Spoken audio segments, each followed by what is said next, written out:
Good evening. Welcome to the A Woman's Soul Restored podcast. Yes, we are in season 5, episode 9. And this episode, I'll just be doing commentary. So, I wanted to talk about something that is near and dear to my heart as far as the words that we speak and the power that we give to those words. Um, it was an old saying that sticks and stones may break my bones, but words will never hurt me. But words can hurt you. And those words have power. And I'm not talking about the words that people say to us because we can determine what somebody says to us, what impact that it has on our lives. But I'm talking about those words that we say to ourselves, those things that we can say to malign and undermine our own authority and the God-given purpose that we have in our lives.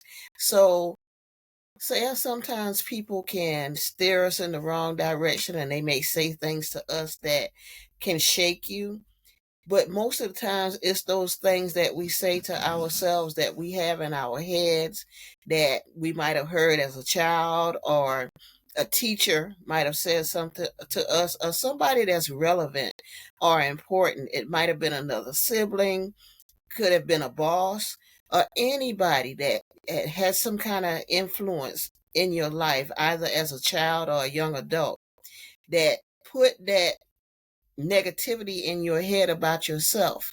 And then you begin to believe the things that people said about you. You inbred it, you put it in yourself, you think it, and then you begin to act that thing that you think. Case in point, when I was married to my first husband, many years, well, I ain't gonna say many years ago, but between 96 and 99, before everybody and their mama was writing a book, I wrote a book and I still have it. I'm tell you how long it was. It's on a floppy disk. That's how old it is. But I wrote this book, and I'm not going to say the concept of the story because I am going to put it out probably sometime next year when I can get it off the floppy disk, um, and put it someplace to where because it's completed. The book is complete. But I got so excited that I wrote this book because I'm a writer. I've always loved to write. I love to write poetry. I love to read the writings of others. I'm just, I guess, nerdy like that. Nerdy. Lord, I had those thick glasses when I was younger. Used to get teased all the time about the bifocals. I was real skinny and had real thick glasses. Now you can imagine what sight that was. But I've progressed. I've digressed. I got to keep moving forward. So, I got excited about writing this book, and I thought my ex-husband would have been excited for me. So I was like, when I got done, because he kept asking me what was I doing on the computer, and I was like, oh, I'm just writing something. But I was just deep involved. I mean, the thoughts was just coming to me, and it wasn't a self-help book or anything. It was a book that I just came up with characters in my head. Wasn't based on a true story. But when I got done with it, I was so proud of my creation, and I told him I wrote a book. And he was like, you did what? I was like, I wrote a book, and I was so excited because I wrote this book, and I wanted him to share in that with me because back then the process was more in depth. It wasn't, I mean, it was Amazon, but I don't think they were into self-publishing and doing all the things they do now. You couldn't just go on and publish a book. You would have to get a vanity press to publish for you. So I had done research and had my little money because at that time I was self-employed too, but I was also working at this company called Cardinal Health that we had here in Savannah. I was a lead there. I worked my way up and became like a floor supervisor. So I had the money to get the book published. I had done research how much it was going to be, how to get the copies, then just all of that. And I was already ready to give my information. And this man told me, I don't know why you wasted your time because ain't nobody about to read that. And instead of pushing for what I know was to be the truth, that it was a good story and I just needed to get it out there, I let what he said get in here. And I kept looking at it and kept looking at it. And the next thing you know, I had talked myself out of publishing that book. I had said that, he's probably right. Nobody's going to read that story. Nobody wants to hear anything that I had in my head and then I put down and created a book with it. And the next thing you know, I had put that floppy disk up with no intentions on using it or doing anything with it.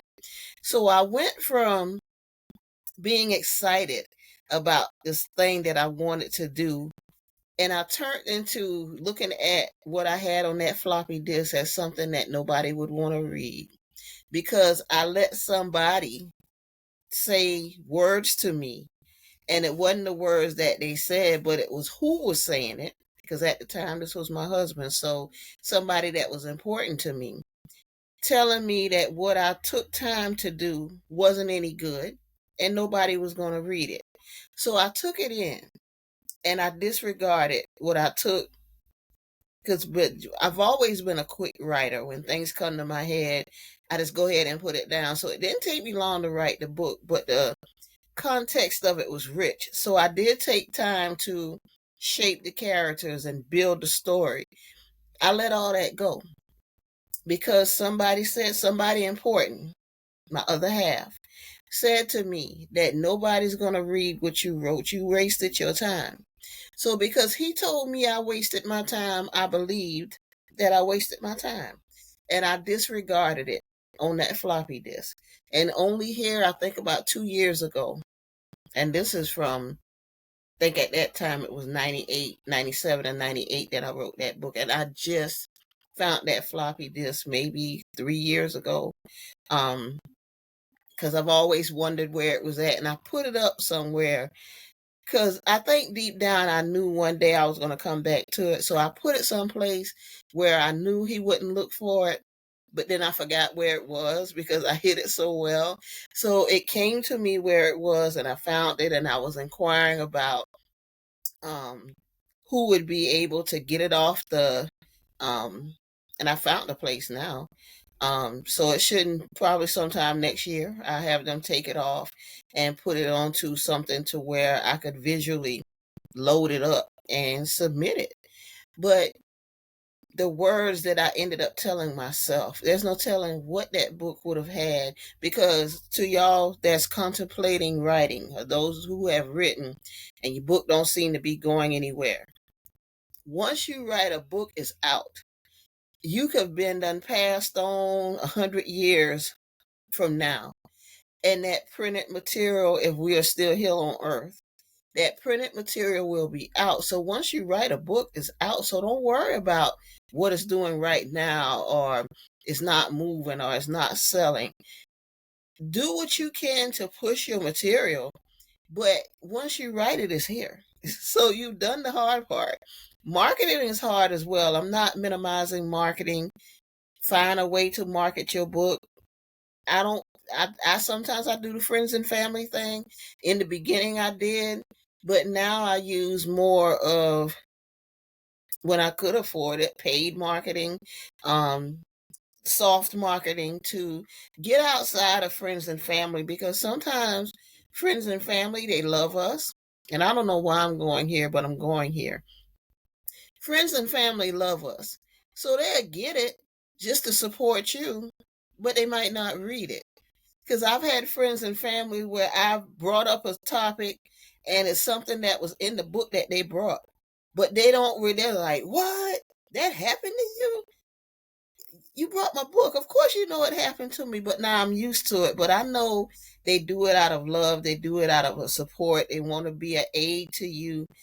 So they don't necessarily want to read the book, but they want to help you in the goal that you're trying to reach and the thing you're trying to do. So they'll help you, they'll buy the book, but per se, they may read it and they may not. So I started going outwardly, and I do advertise like on my Facebook page when I do write a book, and on my personal page, and on the A Woman's Soul Restored page. But I don't tell my family. I don't send out a link and say this is the new book. This is because at first I'll be texting my family and letting them know this is what I've written. This is what's out now, and I don't know if they was getting sickening of me doing it, or I don't know, but I just felt in my spirit that it was time for me to do my marketing outwardly, doing it elsewhere, doing it organically, but not necessarily through friends and family. So the last two books, I may have been, yeah, the last two. That's what I did. So in saying that, even with that, some people will try to break your dream. Um, because all books, regardless of how hard we try to sell them and how we personally feel about them, unless we do that push or unless we're already nationally known, most of the time it's not going to get on the bestseller list. Let's just be honest. But we want to get some kind of, because we can say, well, I love to write and all of that. I love to write too. So I'm not negating that love and that passion for writing. And I'm going to say this and then I'm going to move to the point I was trying to make for this podcast this evening. So, yeah, we know we're not going to make $1 million from it, but we want to make some dollars. Let's just be honest. We want to make something from it.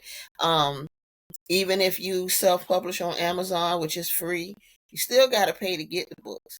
So, and that's another thing too. I haven't done a book signing since before COVID. I think right about 2 years before COVID. I think it was 2019 or 18 is when I done a book signing for it might have been before that, to be honest. But I think the first two books I did a book signing. The last four, I have not. One book was written right at the beginning of COVID, and the other one was written, I think, a year later. So, just in not letting people talk you out of doing things, learn how to do things for yourself. Even if you need help self-publishing, let somebody show you, and that's something I do. But let people show you how to do it so you could do it yourself. You don't want to have to pay for everything, because marketing in itself is going to take a chunk. If you do it right, it's going to take a chunk. So learn the aspects of the whole process because it doesn't start when you sit down and begin to type. It starts with that thought and what you feel about what you're writing. So you can plan out and be the best person with strategies, let's just say that, strategist that you could be, but you have to go through with the whole process. It starts in the mind. It starts with what you feel about what you're about to write, and then it goes from there. So sometimes it's best to not even tell people what you're doing, because you don't know what you're going to hear about it. You don't want to get any negative reflections from it, and then that be embedded in you. So we got to be careful when we're sharing information about stuff we're going to do. I know we get excited and we want everybody to love what we're doing, but the truth is everybody's not going to love what we're doing, even though they may say they do. And that's the key point, that point about words again. Sometimes people are not honest with their true intentions, with how they feel about us and about what we're doing. To our face, they will seem excited, they will seem joyful. Oh, we're so happy for you. Oh, we're so good, and ha ha and he and all of that. But behind closed doors, or even if they're talking to somebody else, it's a whole different interpretation of that same face that they showed you when they were face to face with you. So we have to be careful with that. We have to guard our heart, and we also have to guard our talents, and we have to guard our mind. We have to use discernment in all of these areas, because people, if you don't, people will break you down with mere words. And the closer they are to you, the more those words get in your spirit and they affect you. So words do hurt. Um, but even if somebody does say something to us, even if they say something negative to us, even if we find out that person that didn't mean us any good, we thought they did, but we found out they didn't, We can't let that get on the inside of us. We have to be so, so careful about our thoughts, about us, because the enemy will use our own thoughts against us, because all he needs is that little bit, probably not even that much, just a pinch, a smidgen, as the old people used to say.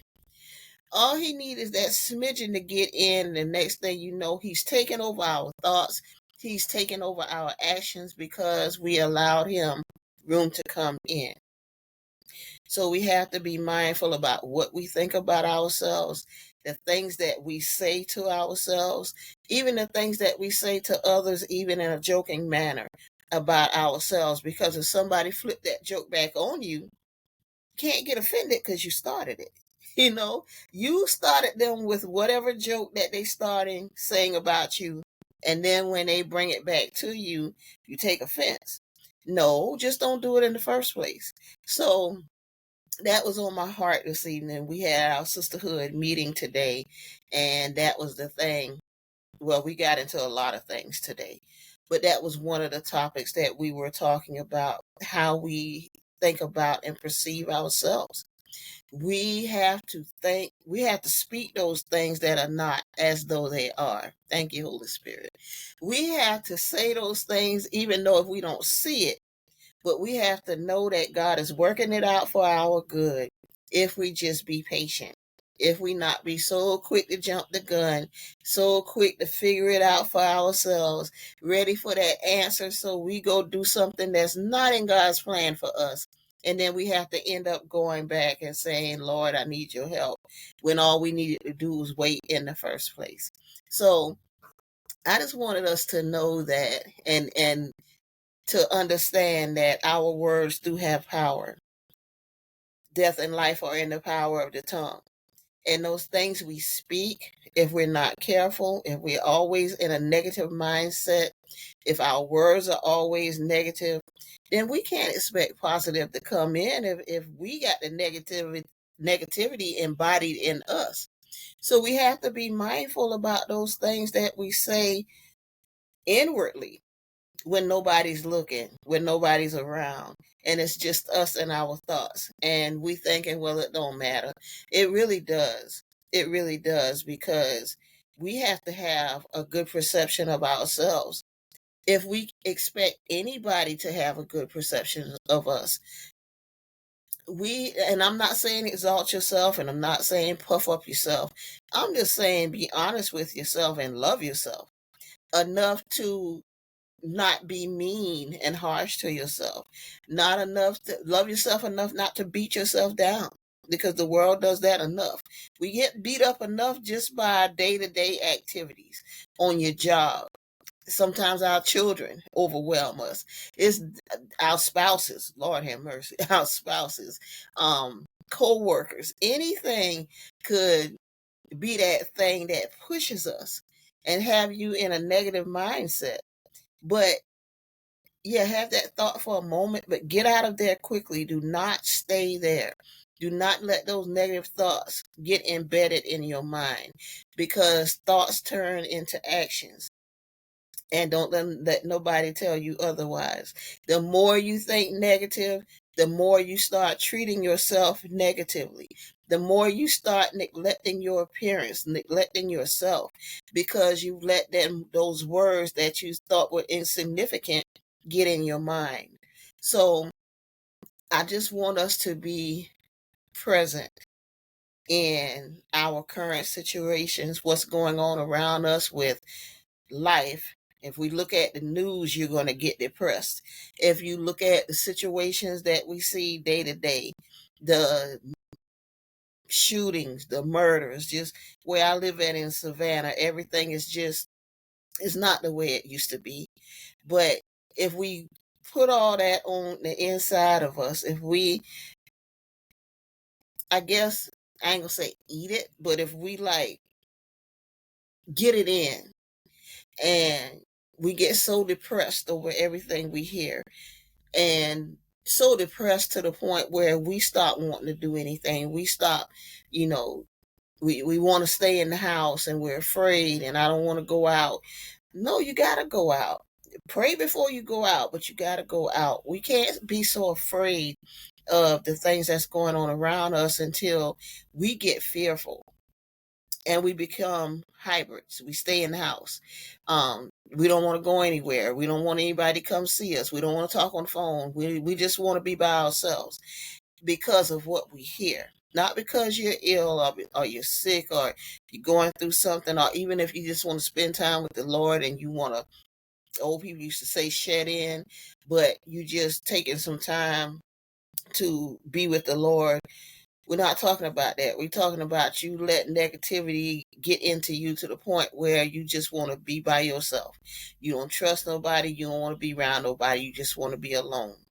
I will say to you that find somebody, and I always go back to your tribe. You have to have people around you that can notice when something is wrong with you and willing to help you get out of that. Even if you have negative words, have people around you that have positive words that will help you and reinforce those thoughts that's in the back of your mind to bring them forward to help you get to where you need to be at. So look for those people that will encourage you in your times of weakness. Pray to the Lord to bring you out of whatever it is you're going through that may put you in that negative space. Maybe something is legitimately going on that makes you feel bad. Maybe nobody said anything, but just current events, just things that we see that makes you feel bad inside, makes you feel bad. But we can't feel bad over things we have no control over because it's going to happen either way. So you still be you. You still be positive. When you've done the best you can, that's it. That's it. So don't be bombarded with what's going on around you. Don't be bombarded with the sounds in your head that's negative, that's telling you you don't mean anything, you can't do anything, you won't amount to anything. I was told that growing up that I wasn't going to amount to anything. I wasn't going to do anything. I wasn't going to be anything. Nobody's going to love you. You're ugly. You're dark. Because I grew up in the country and that was the thing. They called you black. I love my blackness. I love my naturalness. And yeah, I got braids in my hair, but under here, I don't have a perm. I wear my hair natural for the most part. But that wasn't always acceptable. So I would look at my dark skin and feel a certain way about myself. And it wasn't until in my 30s when I realized that I am beautiful in the state that I am. I have to realize that I'm beautiful. I have to say to myself, regardless of what anybody else say, I have to let myself know that I am beautiful. God created a beautiful creation when he created me. And you have to do the same thing, whether you're a guy, that you're handsome, whether you're a woman, that you're beautiful. Everything might not be perfect, but everything's never going to be perfect. We're never going to live in a society where everything is just lining up and it's 100%. It's not designed that way. So I'm going to get off this now. I appreciate the emails that's been coming in about the guests that we've been having. A lot of guests about when my co-hosts are coming back, and we're trying to navigate those avenues to be able to come to you all. We actually want to do the podcast twice a week, one with guests and the other with my co-host, because I'm not going to do commentary every week. I'm not going to run out of things to say because I can talk a lot, as you can see, but I don't want to do commentary every week. So as long as we just have guests that's going to be on, it's going to be once a week. When my co-hosts are ready and we get our schedules aligned and everybody's feeling okay, and Patricia works a lot, so we trying to line it up to where we can get it where we can, and make sure the technology is acting right too. Because when we first came back, we couldn't get Tamara on, and that was a technical issue. So we're trying to do things to where we're gonna come and be before you as a host and two co-hosts. So we're getting it together. Just be patient, but The guests that have been coming on have been very informative, and I love that we can get value. And that's what the A Woman Soul Restored podcast is about. Getting value out of any information you get from off of here. It has to add value to either what you're doing or what you're going to do. So continue to watch. Like and subscribe if you're watching this on YouTube. Like and subscribe and share. And let somebody else get a purpose out the content we're having. So to finish out the year, because believe it or not, we are in November. Time has surely passed because look like January just got here, and now we're in November. We have Sarah Michelle Bowles, and she helps parents with mentally ill. She helps parents.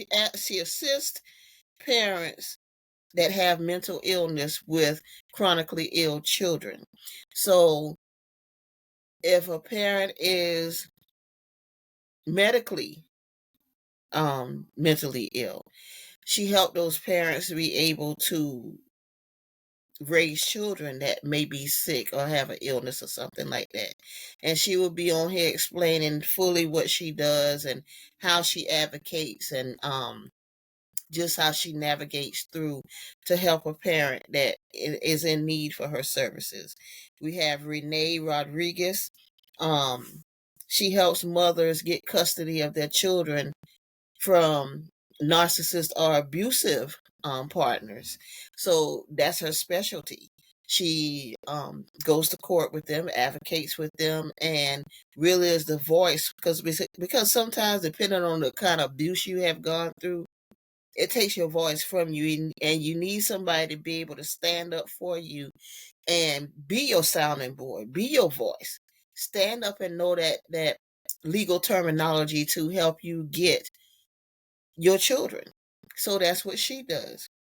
We also have Kimberly Mitchell, who is a veteran, and she's also a mental health advocate.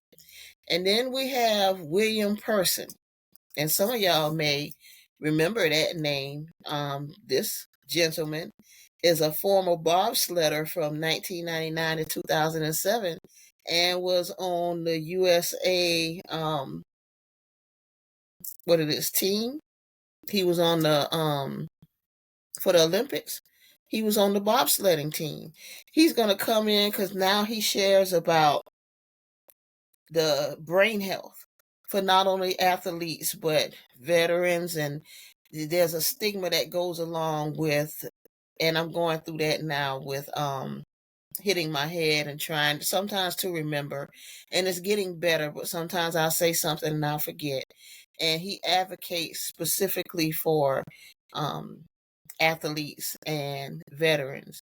So, and he'll get into his story and specifically what he does. So I'm looking forward to all of these that's coming in. We're going to do some things that's not inclusive of guests around the holiday time, around Thanksgiving and Christmas. So we don't have anybody scheduled around those times leading into the new year. But we do have a young two people, I think, scheduled for the second week and third week of January. So we really want to be a force and give information, relevant information, to help for these days and times we are living in. So I'm looking forward to our guest that's going to be appearing, and I'm truly looking forward to the day that me and my co-host can be on one accord and get some episodes done as well. If you would like to be a guest, send an email to, and that's where I'm getting my guests from, actually. They're sending an email to awomansoulrestored@gmail.com. So if you have an interesting story and something that you want to share that you feel would be a benefit to my audience, because we're growing on YouTube, but we've already had an audience before YouTube. We're heard in 26 countries or something like that. I think you could do like a regular post on YouTube, and I'm going to do the screenshot and put that up, because we're listening to, of course, the United States is the like 90 something percent, but it's other countries that listens to this podcast. And I've had guests that have been from other countries, one from South Africa, that came and told what she did and shared. New Zealand. So we're listened to all over, and we're growing, wanting to grow our YouTube audience. So like I said, like and subscribe. And when we get to 50, we can do some live things. I think we're at 22, 21 or 22 right now. And we're a month in. So that's good because we're growing organically, just sharing briefly.